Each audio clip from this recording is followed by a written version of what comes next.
Before we begin, it's important to understand what can and cannot be considered a cheese. Some people will say there's no such thing as a 4-base cheese or a broodlord cheese. They obviously haven't been watching any Bro Velo. The important part of what a cheese is about who wins. If you win, it's legit. If you lose, you have the right to declare your opponent's strategy a cheese. On to the main part. 5 reasons why cheese is bad. Number 1. Cheese wins don't count. When a cheeser cheeses you, the win doesn't actually count because cheesing isn't actually winning. If they played a real strategy, you would have totally smashed them. So remember, if you lose to a cheese, it's not your fault. There's nothing you can do about it but move on. Number 2. Cheese doesn't make you better. Think about it. Cheese is exactly the same as playing the lottery. Sometimes cheesers win, sometimes they lose.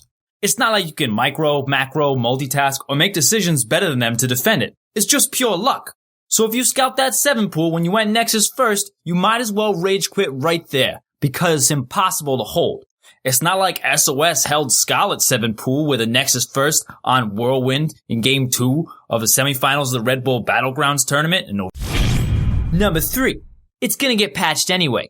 Cheese is broken and will eventually get patched out of Starcraft 2 because of how unfair it is to the real players out there keeping it real with only greedy macro builds. Blizzard knows that cheese is really boring to play and watch, and it really hurts the viability of Starcraft 2 as an esport, so there's no way they'll keep it around.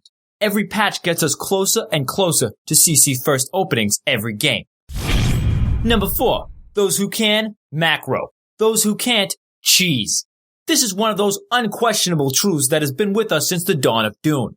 The only reason why cheese is because they can't play real StarCraft 2. This is because cheesing doesn't count as actually playing StarCraft 2. It's just ruining the game for everyone else and should be considered cheating. Number 5. Remember, whenever you run into a problem that seems really difficult, just give up and pass the blame off to anything that's not you. That way you can never overcome difficult obstacles and develop real self-esteem. My name is BroJack, and this is Bronze Science.